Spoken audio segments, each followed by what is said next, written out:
Hello friends, welcome to JCCB exam info. दोस्तों, JCCB board ने सारे एग्ज़ाम्स के फॉर्म फिलअप डेट को एक्सटेंड कर दिया है 25 जुलाई तक। तो उम्मीद है दोस्तों एग्ज़ामिनेशन अगस्त का फर्स्ट वीक में चांसेस है एग्ज़ामिनेशन होने का। तो उसी के देखते हुए हम क्वेश्चन बैंक जो प्रीवियस ईयर है उसका हम सीरीज चलाएंगे। तो आज हम लेके आए हैं प्रीवियस ईयर क्वेश्चन 2018 का है, डिप्लोमा लेटरल एंट्री। और यह जिसको बोलते हैं ITI 2 डिप्लोमा करने के लिए जो एग्ज़ाम दिया जाता है उसका प्रीवियस ईयर क्वेश्चन है। तो उसका सिलेबस क्या है? मैथ और साइंस। तो मैथ का नेक्स्ट डे करेंगे। आज हम बात करने जा रहे हैं फिजिक्स, केमिस्ट्री और बायोलॉजी, यानी कि साइंस। इसका साइंस जो पार्ट है, पार्ट 2 में साइंस से रिलेटेड क्वेश्चन। तो 2018 में कौन कौन से क्वेश्चन पूछे गए हैं उधर सब क्वेश्चन हम डिटेल्स में इसका डिस्कस करेंगे।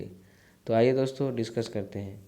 दोस्तों, अगर आप इस चैनल में नए हैं तो चैनल को सब्सक्राइब कर लें, साथ ही बेल आइकन को प्रेस करना ना भूलें ताकि आपसे कोई भी जेसीसीबी से जुड़े इम्पोर्टेंट इन्फॉर्मेशन आपसे मिस ना हो।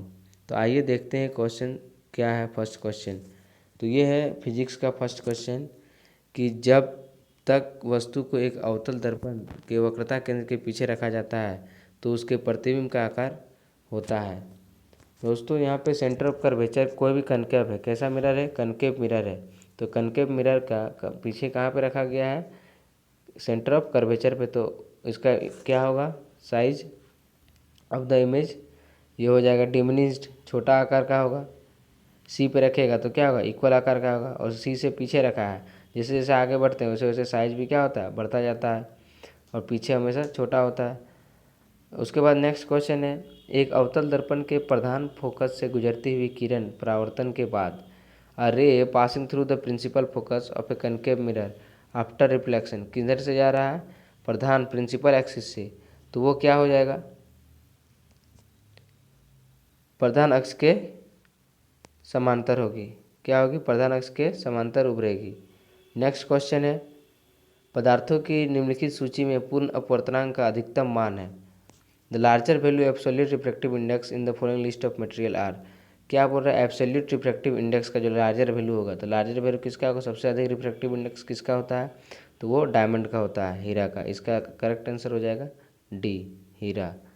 नेक्स्ट है, देखिए इंग्लिश और हिंदी में इस क्वेश्चन का यहाँ पे दिया -2 डायोप्टर और यहाँ पे दिया +2D डायोप्टर। शक्ति का एक लेंस दर्शाता है। तो इसके अकॉर्डिंग क्या हो जाएगा इसका आंसर?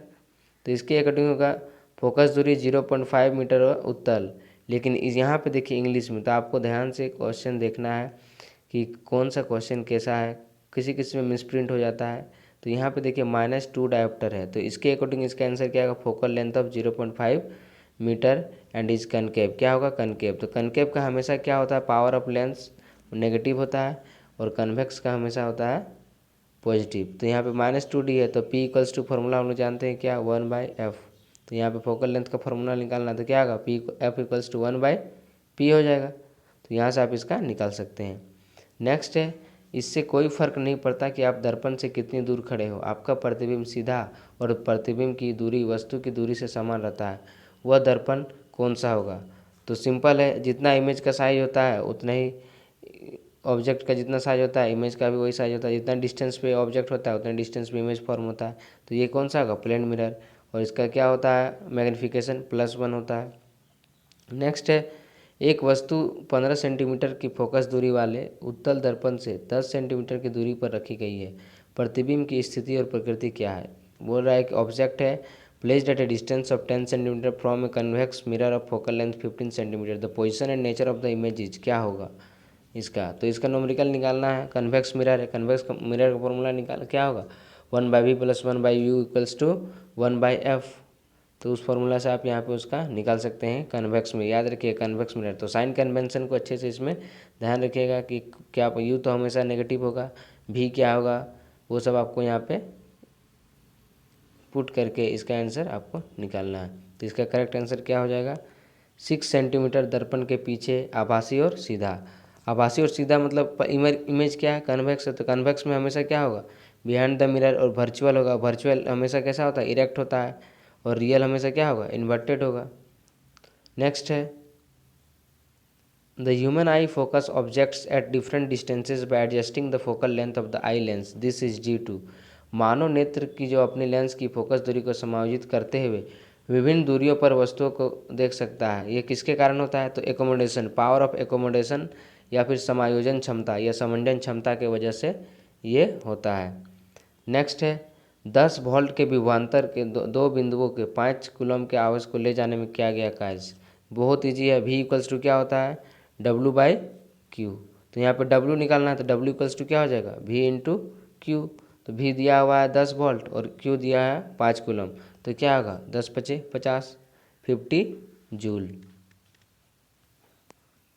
Option A. नेक्स्ट है resistance of the conductor depends upon, किस चीज़ पर डिपेंड करता है? रेजिस्टेंस लेंथ पे, एरिया पे, टेम्परेचर पे। लेंथ पे करेंगे तो लेंथ अगर बढ़ाएंगे तो क्या होगा? उसका रेजिस्टेंस भी बढ़ेगा। क्षेत्रफल अगर बढ़ाएंगे तो क्रॉस सेक्शन, तो क्या होता है? R equals to ρL/A। तो यहाँ से आप देख सकते R किसके डायरेक्टली प्रोपोर्शनल है? लेंथ का, और एरिया का इन्वर्सली प्रोपोर्शनल है। अगर रेजिस्टेंस बढ़ाएंगे तो रेजिस्टिविटी बढ़ेगा, और लेंथ बढ़ाएंगे तो रेजिस्टेंस बढ़ेगा, एरिया बढ़ाएंगे तो रेजिस्टेंस घटेगा, अगर रेजिस्टेंस बढ़ाएंगे तो एरिया घटेगा। तो टेम्परेचर अगर बढ़ाएंगे, टेम्परेचर क्या होगा? अगर टेम्परेचर हम इंक्रीज करेंगे तो रेजिस्टेंस भी इंक्रीज होगा। इसका मतलब कि ये किस पे डिपेंड करता है? तीनों चीज़ पे डिपेंड करता है, लेंथ पे भी, एरिया पे भी और टेम्परेचर भी। तो इसका करेक्ट आंसर क्या होगा? All of the above.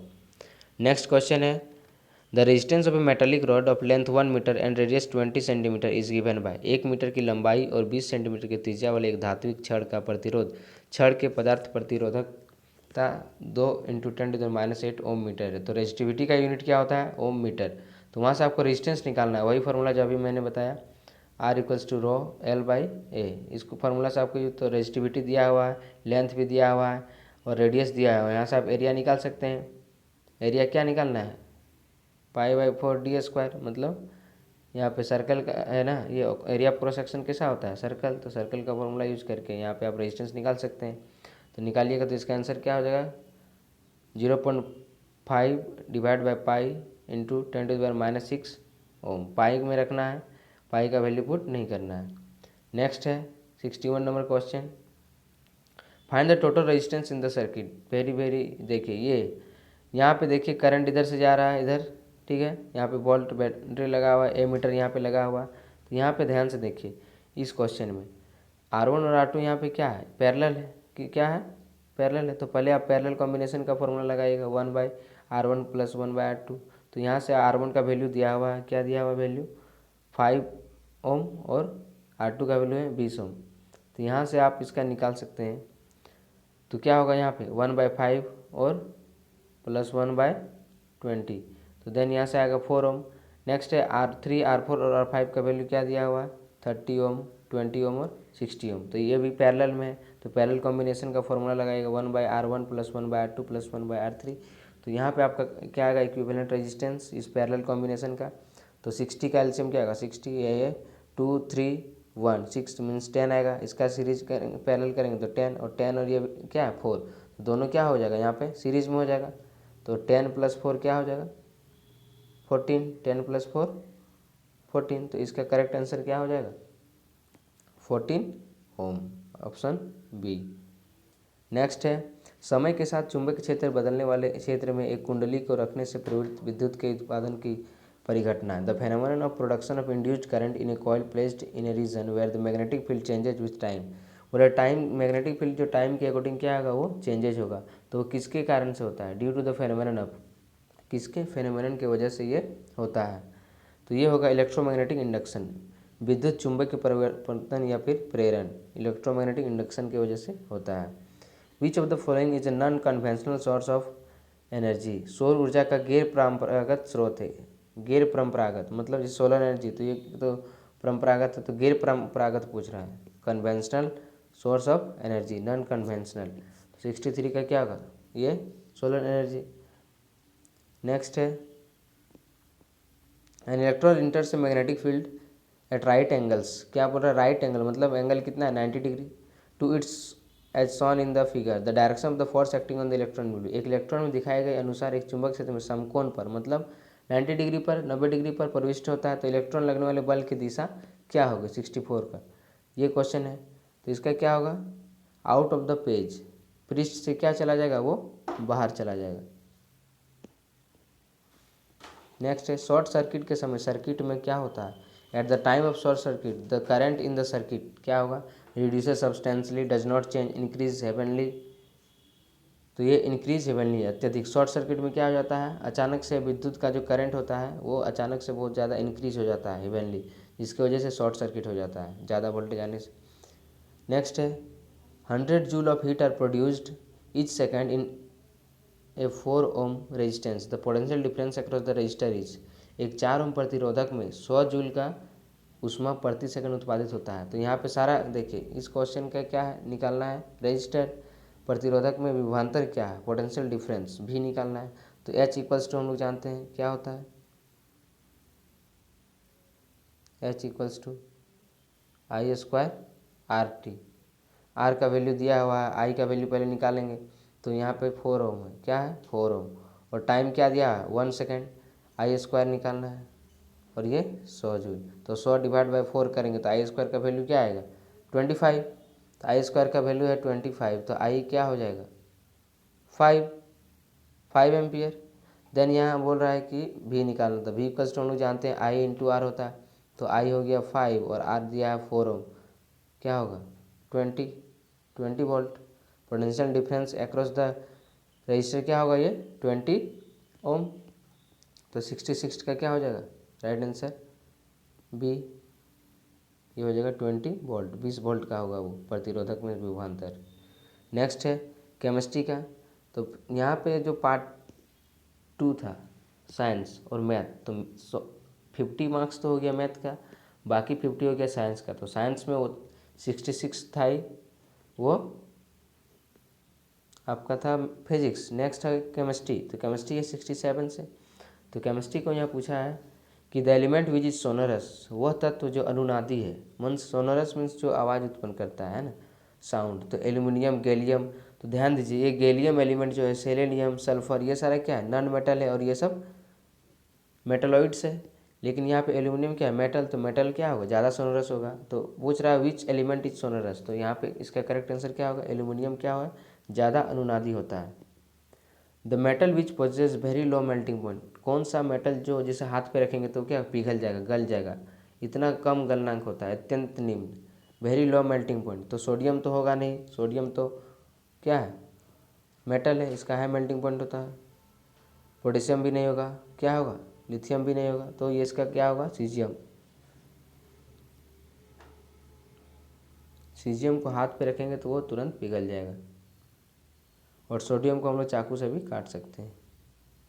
Nature of CuO, देखिए CuO कॉपर का ऑक्साइड है ना, कॉपर ऑक्साइड मीन्स कॉपर क्या है मेटल है, तो मेटल का ऑक्साइड ऑलवेज क्या होता है बेसिक होता है, और नॉन मेटल का ऑक्साइड ऑलवेज नेगेटिव क्या होता है एसिडिक होता है। तो यहाँ पे पूछा है CuO कॉपर ऑक्साइड, तो कॉपर ऑक्साइड का क्या होगा यहाँ पे बेसिक होगा। नेक्स्ट उभयधर्मी ऑक्साइड एम्फोथेरिक ऑक्साइड इज, तो एम्फोथेरिक ऑक्साइड मतलब दोनों जैसा बिहेव करेगा, एसिडिक नेचर भी और बेसिक नेचर भी दोनों, तो उसको हम लोग बोलते हैं एम्फोथेरिक ऑक्साइड, उभयधर्मी ऑक्साइड। तो ये क्या है, इसका करेक्ट आंसर क्या हो जाएगा ZNO। जिंक ऑक्साइड एक क्या है उभयधर्मी ऑक्साइड है, एक Al2O3 भी उभयधर्मी ऑक्साइड है, B2O5 वेनेडियम पेंटाऑक्साइड ये भी एक क्या है एम्फोथेरिक ऑक्साइड है। नेक्स्ट है the metal which reacts with cold water, कौन सा मेटल है जो कोल्ड वाटर के साथ रिएक्ट करेगा। तो ये देखिए लेड है, एल्यूमिनियम है, आयरन है, लेकिन पूछ रहा है यहाँ पे कोल्ड वाटर के साथ, तो कोल्ड वाटर के साथ कौन रिएक्ट करता है, तो पोटेशियम। नेक्स्ट है aqua regia is a mixture of conc HCl and conc HNO3 in the ratio. Aqua regia सांद्रित HCl में, तो किसका किसका रेशियो कितना होता है, अनुपात में मिश्रण होता है। तो HCl पूछा पहले, तो उसका क्या होगा 3, और HNO3 का 1। ध्यान रखना कभी कभी HCl को बाद में देता है और HNO3 को पहले देता है। तो एक्वारेजिया में क्या होगा 3:1 रेशियो को हम लोग बोलते हैं एक्वारेजिया, जिसमें HCl का 3 पार्ट और HNO3 जो होता है नाइट्रिक अम्ल का 1 पार्ट और हाइड्रोक्लोरिक का 3 पार्ट। नेक्स्ट है केमिकल फार्मूला ऑफ सिनाबार, हिंगुल जो सिंदूर होता है उसी को हम लोग सिनाबार भी बोलते हैं, उसका रासायनिक सूत्र क्या होता है केमिकल फार्मूला, तो ये होता है HGS hydrogen sulphide, option C HGS। Next the process of heating a substance in the absence of air, ध्यान दीजिए हीट कर रहा है सब्सटेंस को, और किसके absence of, not presence, absence of air पे, वायु की अनुपस्थिति में किसी पदार्थ को गर्म करने की प्रक्रिया को क्या कहते हैं? तो इसको निस्तापन बोलते हैं, कैल्सिनेशन। अगर अब्सेंस है यहाँ पे इसलिए, अगर प्रेजेंस रहता तो क्या होता? रोस्टिंग होता। लेकिन यह अब्सेंस बोला है तो करेक्ट आंसर क्या होगा? ए, निस्तापन। नेक्स्ट है, किसको अचार में परिरक्षक के रूप में डाला जाता है? Which is added to pickle as preservative. Preservative जो पिकल होता है उसमें हम कैसे को यूज करते हैं? एज ए प्रिजर्वेटिव के रूप में, मतलब परिरक्षक के रूप में किसका यूज होता है अचार में? अचार जो घरों में हम लोग बनाते हैं तो वो क्या होता है? विनेगर। 75 क्या क्या होगा करेक्ट आंसर? विनेगर का यूज हम लोग एज ए प्रिजर्वेटिव के रूप में करते हैं। नेक्स्ट है, इनमें से मीठी सुगंध देने वाला यौगिक कौन है? Sweet smelling compound among the following कौन है? ऑप्शन है diethyl ether, diethyl ester, ethanoic अम्ल, एसिटिक एसिड, प्रोपेनोइक एसिड। तो इसका करेक्ट आंसर क्या हो जाएगा? Diethyl ester. एस्टर का जो सेंट होता है वो मीठी सुगंध देने वाला कंपाउंड है। उसके बाद नेक्स्ट है, लेड नाइट्रेट 2 PbNO3 का होल 2, यहाँ पे एक्स दिखा रहा है, रिएक्शन जो कर रहा है यहाँ पे किसके प्रेजेंस में कर रहा है वो आपको बताना है। फिर 2 PbO + 4NO2 + O2, तो इसका करेक्ट आंसर क्या होगा? कोई तो कैटलिस्ट नहीं होता है, सिंपली हम लोग इसको हीट करते हैं। इसको क्या करते हैं? हीट करते हैं। तो हीट को हम लोग ट्रायंगल, छोटा ट्रायंगल से दिखाते हैं। हीट करते हैं तो क्या होगा? 77 जी। हीट करते हैं तो 2 PbNO3 है। लेड नाइट्रेट किस में टूटता है? लेड ऑक्साइड में, नाइट्रोजन डाइऑक्साइड में और फिर ऑक्सीजन में। नेक्स्ट है, ग्लूकोज हमारे शरीर की कोशिकाओं की O2 के साथ संयोजित होकर हमें ऊर्जा प्रदान करता है। यह अभिक्रिया कहलाती है, यह रिएक्शन क्या कहलाती है? Glucose combines with O2 in the cells of our body and provides energy. This reaction is called संयोजन, श्वसन, पाचन, दहन, कॉम्बिनेशन, रेस्पिरेशन, डाइजेशन, कंबशन। तो इसको क्या बोलते हैं? जिसमें एनर्जी देता है श्वसन, क्या होगा ये? रेस्पिरेशन। नेक्स्ट है कांस्य। ब्रॉन्ज जो है इज द एलॉय ऑफ, कांस्य किसका मिश्र धातु है? कॉपर और टिन का, Cu and Sn, option A. यही पूछता है अगर ब्रास का, मतलब पीतल का, तो वो क्या था? तांबा and zinc, copper and zinc, option B. तो यहाँ पूछा ब्रॉन्ज का, तो इसका करेक्ट आंसर क्या है? Copper and tin, Sn। Formula of washing soda बहुत ईजी, एकदम 10th लेवल का है, अच्छा से तैयारी कीजिए। NCERT बुक को आपको फॉलो करना है, उससे बाहर नहीं पूछेगा। पॉलिटेक्निक का उतना औकात नहीं कि आपको दूसरा कुछ पूछे। JCCB का डिप्लोमा चाहे लेटरल एंट्री रहे या फिर पॉलिटेक्निक एंट्रांस रहे, तो आपको अच्छे से तैयारी करना है। Formula of washing soda, Dhawan soda का केमिकल फार्मूला आपको बताना है, तो ये बहुत ईजी है। क्या होगा? Na2CO3 × 10H2O, sodium carbonate into 10H2O हो गया।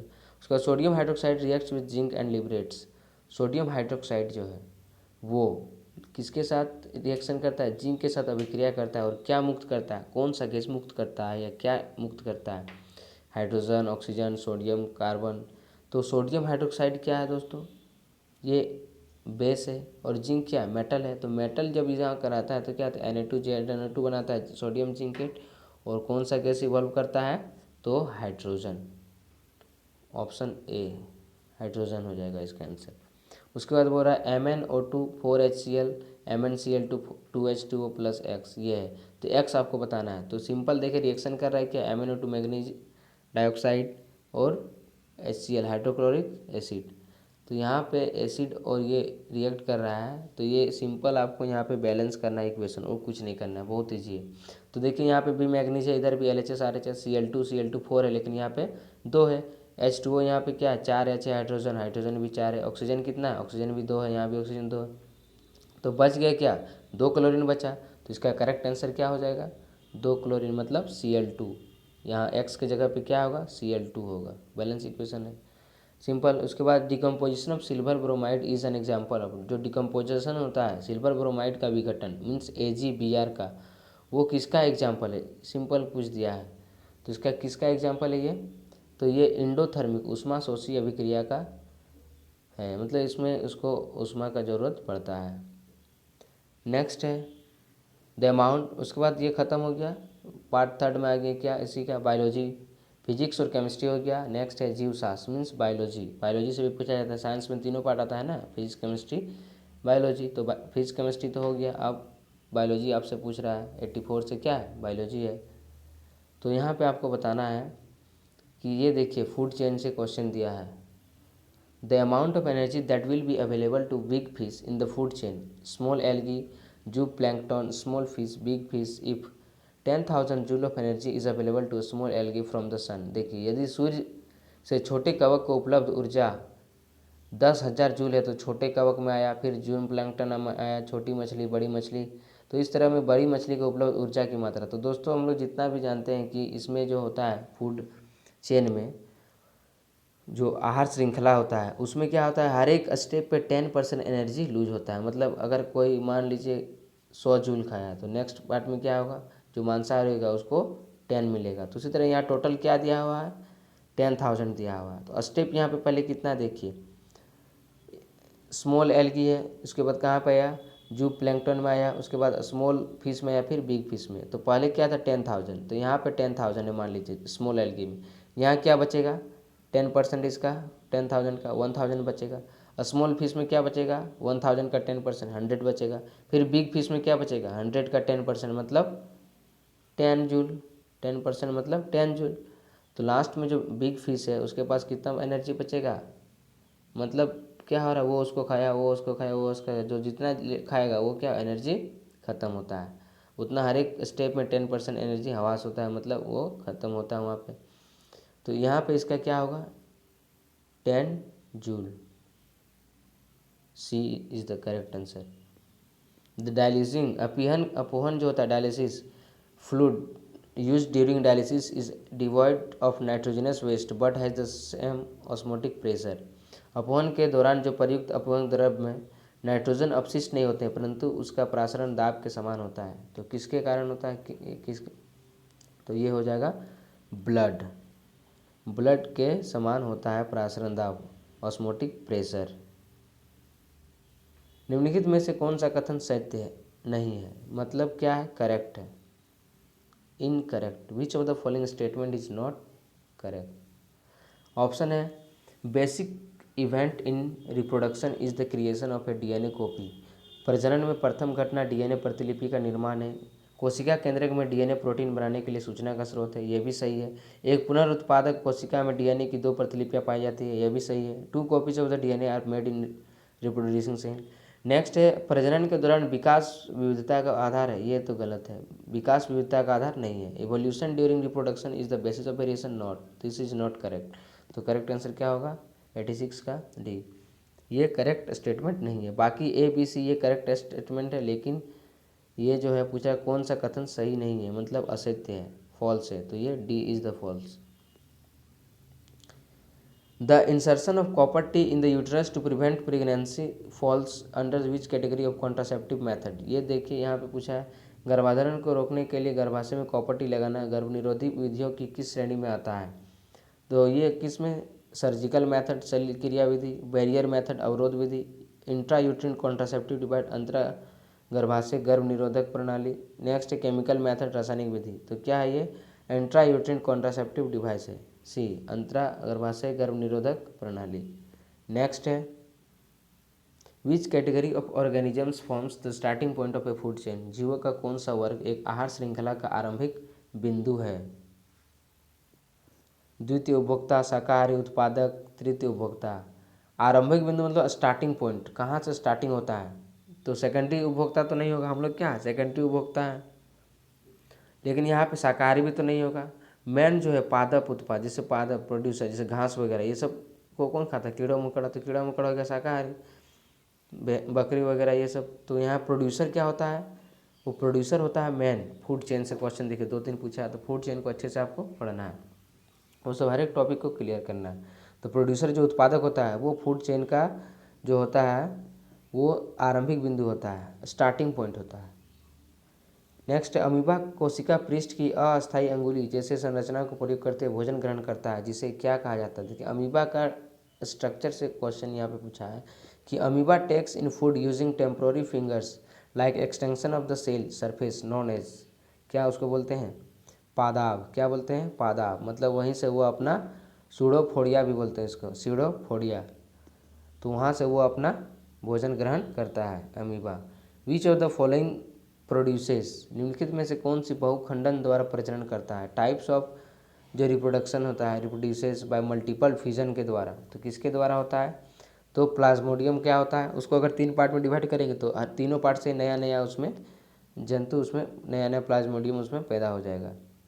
तो ये क्या हो जाएगा? प्लाज्मोडियम जो होता है उसमें बहुखंडन द्वारा प्रजनन होता है, मल्टीपल फिजन द्वारा रिप्रोडक्शन होता है। Where are the reproductive parts of the angiosperm located? आवर्तबीजियों में प्रजनन अंग कहाँ स्थित होते हैं? फ्रूट्स में, सीड्स में, फ्लावर में, रूट में, कहाँ पे? बल, फल, बीज, पुष्प, मूल, जड़, ये सब में कहाँ पे? तो इसका करेक्ट आंसर होगा फ्लावर में जो होता है वो पुष्प में आवर्तबीजियों में प्रजनन अंग स्थित होता है। Which trophic level to pesticides enter the food chain? किस पौष्टिकता स्तर पर कीटनाशी आहार श्रृंखला में प्रविष्ट होते हैं? उत्पादक, शाकाहारी, मांसाहारी, शीर्ष मांसाहारी। बोल रहा है कि किस पौष्टिकता स्तर पर, पौष्टिकता स्तर पर किसके आधार पर? तो उत्पादक में तो पौष्टिकता नहीं होगा, कहाँ पे होगा? शाकाहारी में होगा, जैसे फल, पेड़ पौधा, पौधा, ये सब पादप, तो ये सब में कहाँ होगा इसका उत्पादक जो है वहीं पे होगा। प्रोड्यूसर्स उत्पादक में। हमारे द्वारा खाए गए भोजन से मिलने वाली ऊर्जा हमारे शरीर में किसके रूप में संग्रहित होती है? Energy derived from food we eat is stored in our body in the form of, किसके फॉर्म में? तो ग्लाइकोजन के रूप में फॉर्म होता है, और जब ज़रूरत पड़ता है ग्लूकोज का वो ट्रांसफ़र हो जाता है, उसमें रिएक्शन के केमिकल रिएक्शन होता है, तो ये किसके रूप में? ग्लाइकोजन के रूप में फॉर्म होता है एनर्जी। पत्ररंध्र, which of the following are responsible for the opening and closing of the stomatal pore? पत्ररंध्र के छिद्र के खुलने और बंद होने के लिए निम्नलिखित में से कौन उत्तरदायी है? Epidermal cells, guard cells, chloroplast, nucleus, कौन सा? तो ये हो जाएगा इसका गार्ड सेल्स, जो होता है रक्षक कोशिका, वो उत्तरदायी होता है स्टोमेटल पोर के लिए। नेक्स्ट है hormone secreted by which of the following glands are responsible for the people who are either dwarfs और जायंट्स?